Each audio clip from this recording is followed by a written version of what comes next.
I'm 82 now. I've seen my fair share of seasons, learned a lot, and made more choices than I can count. Some turned out well, others, not so much. But there's one decision I look back on with real regret: moving into a nursing home. At the time, it felt like the smart move. My kids reassured me it would be safer, I'd get help when I needed it, and I wouldn't have to worry about the little things anymore. I believed them. Honestly, I believed that maybe this would be a fresh start, or at least a more peaceful chapter. But it didn't take long before I realized I hadn't just moved. I had left behind more than I expected. My routines, my freedom, my sense of self. The life I knew slowly faded into something unfamiliar.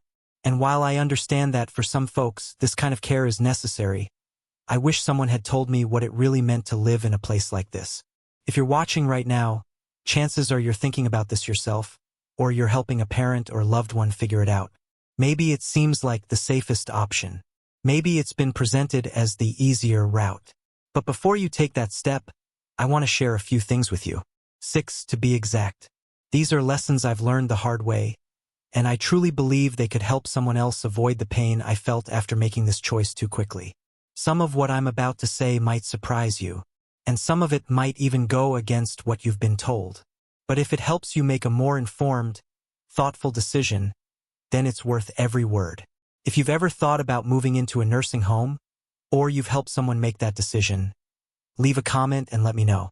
Just a few words. Because trust me, if I had known someone else was going through the same thing when I was making this choice, it would have made all the difference. Now let's talk about the first thing I wish someone had warned me about. Regret number 1. Losing my independence. I never thought I'd miss choosing when to eat breakfast. But that's what hit me first. Before I moved into the nursing home, I didn't think twice about the little freedoms I had. When to wake up, when to go for a walk, what clothes to wear. I lived on my own schedule and it felt natural. But the moment I arrived here, all of that shifted. Life inside a nursing home runs like a machine. Meals are at set times. Lights out is scheduled. Want to take a walk outside? You'll need permission. You wait until someone is available to help. And if they're busy, you wait longer. You lose the ability to act on your own time. It starts to feel like every decision you used to make for yourself, from what to wear to when to shower, now depends on someone else. It's not just inconvenient. It changes how you see yourself. The truth is, I didn't even realize how much I valued those simple choices until they were gone. And once they're gone, you can't just get them back. You adjust because you have to. But every time you give in to the schedule, you lose a small piece of the life you once lived, the version of you that felt in control. I'm not saying the staff aren't doing their jobs. They are. Most are kind and doing their best. But the system isn't built for freedom. It's built for efficiency. And in the process, you slowly go from being independent to being managed. So if you're considering this path, or helping a loved one make this decision, pause and think. Would you really be okay giving up those small freedoms? Because they add up. They are the rhythm of your life. And when someone else takes over that rhythm, it's not your life in the same way anymore. Regret number 2. Feeling forgotten. When I first arrived at the nursing home, I truly believed my family would be there for me, just as they promised. They reassured me with visits, phone calls, and heartfelt promises that I wouldn't feel alone. But as time passed, those visits became less frequent. Initially, it was just a skipped week here and there, but soon it became something I'd have to hope for rather than expect. And each time I saw someone else's family member walk through the door, I couldn't help but feel that familiar pang. Why not me? The silence becomes louder in a nursing home. It's not the silence of a peaceful room, but a deep, aching emptiness. At first, I'd tell myself that they were just busy, that they'd visit next time. But eventually, I realized that the visits, the calls, the texts, the presents, it all started fading away. What they don't tell you is that loneliness doesn't just come from being physically alone. It comes from the slow withdrawal of the people who were once part of your daily life. You might be in a room full of people, but somehow it just doesn't feel the same. You're not at the center of anyone's world anymore. I've watched countless others around me experience the same thing. At first, we all gather for meals and activities, but over time, the voices get quieter. People stop checking in, and you realize that you've become another face in the crowd, rather than the one they're eager to see. It's a hard pill to swallow, but it's the truth. So before you make that decision, whether for yourself or someone you love, ask yourself this. Are you ready for the quiet? The long stretches where you wonder if anyone remembers your name? Regret number 3. Losing my sense of purpose. As I reflect on my time in the nursing home, one thing stands out more than anything else. The complete loss of purpose. Before moving in, I was always busy. My days were filled with tasks I chose, from gardening to volunteering to organizing my home. I felt in control of my life, and that sense of control gave me purpose. But the moment I stepped into that facility, it was like all of that was stripped away. Suddenly, my days had no meaning. There were schedules, set meal times, scheduled activities, but none of it had the personal touch I was used to. I wasn't in charge anymore. I wasn't needed anymore. I used to feel that if I got up every morning with a reason, a task to do, I could make a difference in my own world. But in that place, I became a passive participant. Meals were served on a tray. Someone else decided when I should go to bed or wake up, and the little things that made life worth living just disappeared. My purpose, which once revolved around doing and creating, seemed to vanish into thin air. I remember talking to a man named George. He was in his late 70s, and all his life he had been a carpenter. The smell of wood, the sound of a hammer, that was his rhythm. But now, in the nursing home, he didn't have any projects, no tools to work with, nothing to build. The man who had once spent every day shaping the world with his hands now spent hours staring at the walls, with nothing left to offer but his memories. Struck me hard. George didn't just miss his carpentry. He missed his sense of self. He felt like he was no longer the person he had been, and that was the hardest part. It was as though his identity, his purpose, was tied to the work he loved, and without it, he felt invisible. So, when thinking about moving into a nursing home, I encourage you to ask yourself, what happens to your sense of purpose when you lose the things that make you feel important? How will you continue to find meaning in your days? Will you still have something to look forward to? Something that makes you feel like you're contributing to the world around you? Regret number 4. Health declining faster than expected. One of the things I didn't expect when I moved into the nursing home was how quickly my health would start to decline. It's not that the staff were neglecting me, not at all. They were very kind and tried to take good care of me, but something about the environment just made it harder to stay healthy. Before I moved in, I was still able to do a lot for myself. I was walking every day, cooking my own meals, and doing little things around the house that kept me active. I wasn't as spry as I used to be, but I was still independent. I had my routines, my activities. I felt in control of my health. But in the nursing home, everything changed. I stopped cooking, which was something I loved. The food was brought to me, and I didn't have to lift a finger to prepare it. While that might sound convenient, it meant I lost the small movements that kept me active. I didn't walk as much anymore. Instead of stretching or bending to grab something from the kitchen, I relied on someone else to do it for me. Little by little, those movements started to fade, and before I knew it, I wasn't walking as much. My muscles weakened, my stamina decreased. The worst part was when I realized how much my health was deteriorating without me even noticing. At first, I thought I was just getting older, but the truth is, the nursing home environment, with its lack of physical activity and constant sitting, contributed to my decline faster than I imagined. When I look at photos of myself before and after moving in, the difference is clear. I can see it in my posture, the way I carry myself, and the way my face looks.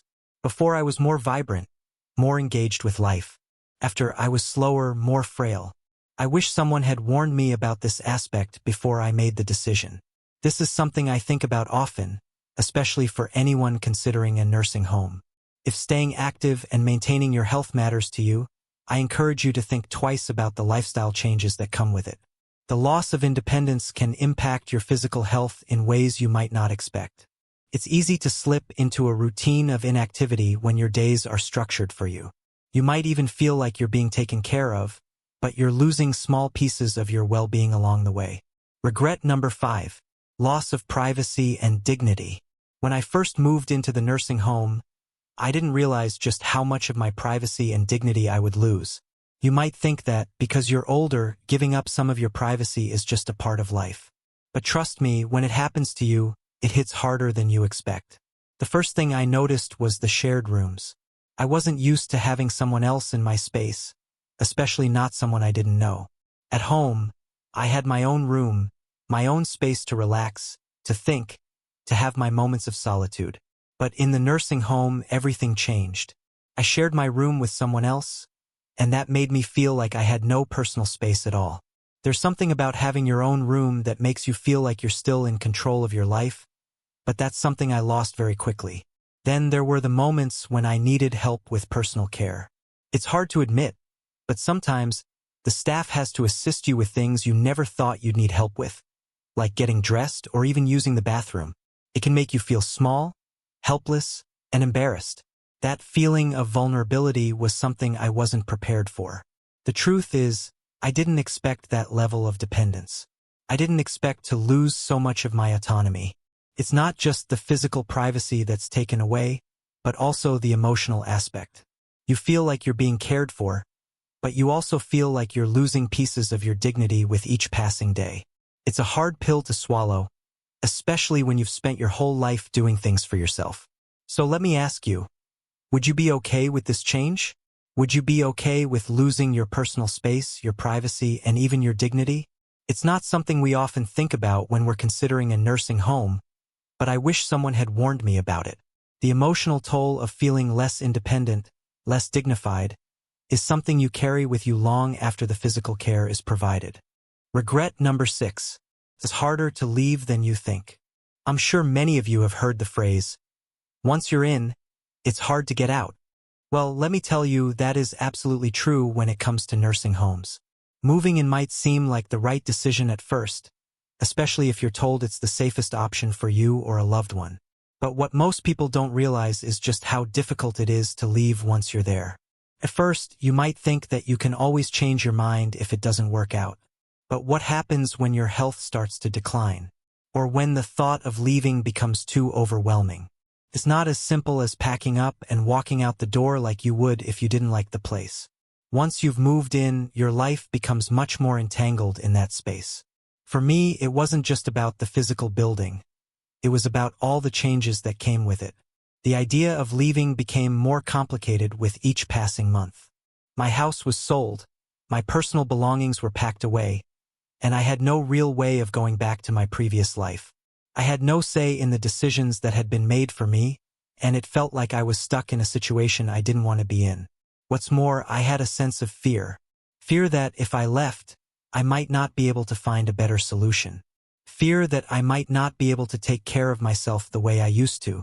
The longer I stayed, the more I felt like I was becoming dependent on the system, and the harder it became to imagine a life outside of it. That's something I wish I had considered before moving in. Would I be okay with being stuck in a place I didn't want to be? Would I be okay with losing the option of leaving if I changed my mind? It's a question that's hard to answer until you're already in the situation. So, I want to ask you to think about this. Would you consider this before moving in? Think about how your life will change and what it will mean to have no easy way out. You might think you're just making a decision for the present, but it's one that could impact the rest of your life. It's a decision you'll have to live with, and that's something I didn't fully understand when I first made that choice. I want to hear from you. Have you thought about how difficult it might be to leave a nursing home once you've moved in? Drop a comment below and let me know your thoughts. I know this might have been a lot to take in, and I don't want to make anyone feel discouraged or fearful. Nursing homes, like any other care facility, aren't inherently bad.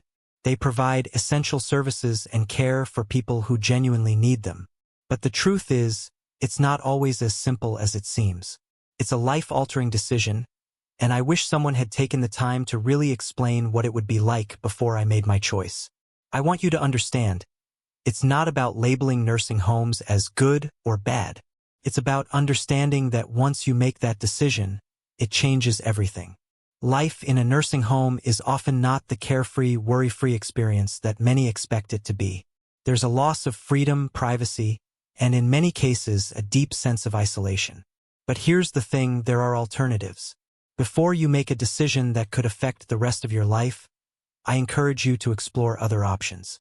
Home care, assisted living, or even hybrid models could offer the independence and care you deserve without sacrificing your dignity and freedom.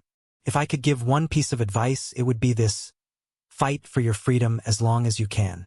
It's easy to give up on yourself, to let others make decisions for you, but you are the one who knows what's best for you. Don't lose sight of that.